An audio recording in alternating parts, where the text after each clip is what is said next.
ನಮಸ್ಕಾರ, ನಾನು ನಿಮ್ಮ ಹರೀಶ್. ಒಂದು ವಿಚಾರನ ಶೇರ್ ಮಾಡ್ಬೇಕನ್ನಿಸ್ತು, ಅದಕ್ಕೋಸ್ಕರ ಇವತ್ತು ಬಂದಿದ್ದೀನಿ ನಿಮ್ಮ ಮುಂದೆ. ಮಹಾತ್ಮ ಗಾಂಧೀಜಿ ಅಂದರೆ ನನಗೆ ಏನು ನೆನಪಾಗುತ್ತೆ ಅಂದರೆ ಪವರ್ ಆಫ್ ಯೂನಿಟಿ. ಅವ್ರದ್ದು ಎಷ್ಟು ಪವರ್ ಆಫ್ ಯೂನಿಟಿ ಇತ್ತು ಅಂದರೆ ಅವ್ರು ಎಲ್ಲಿ ಬರ್ತಾರೋ ಅಲ್ಲಿ ಜನ ಸೇರಿಬಿಡೋರು. ಆ ಕ್ರೌಡ್ ಪುಲ್ಲಿಂಗ್ ಇರೋದ್ರಿಂದಾನೇ ನಮ್ಗೆ ಇವತ್ತು ಸ್ವಾತಂತ್ರ್ಯ ಬಂತು. ಯಾಕಂದರೆ ಮಾಸ್ ಕ್ರೌಡು ಇತ್ತು ಒಂದು ಗೋಲು ಅಂತ ಇಟ್ಕೊಂಡಾಗ ಆಟೋಮೆಟಿಕ್ಕಾಗಿ ನಾವು ಏನು ಮಾಡಬೇಕು ಅಂತಿದ್ದೀವೋ ಅದನ್ನು ಸಾಧನೆ ಮಾಡೇ ಮಾಡ್ತೀವಿ.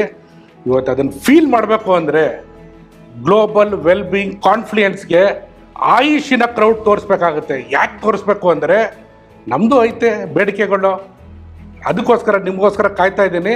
ದಯಮಾಡಿ ಬನ್ನಿ. ನಮಸ್ತೆ. ಗ್ಲೋಬಲ್ ವೆಲ್ಬೀಯಿಂಗ್ ಕಾನ್ಫ್ಲುಯೆನ್ಸ್ ಇದೇ ಏಪ್ರಿಲ್ 2025 11, 12, 13, 14 ಬ್ಲಾಕ್ ಮಾಡ್ಕೊಳ್ಳಿ. ಪ್ಯಾಲೇಸ್ ಗ್ರೌಂಡಲ್ಲಿ ನಡೆಯುತ್ತೆ. ಎಲ್ಲರೂ ಒಟ್ಟಿಗೆ ಸೇರೋಣ, ನಮ್ಮ ಯೂನಿಟಿನ ತೋರಿಸೋಣ.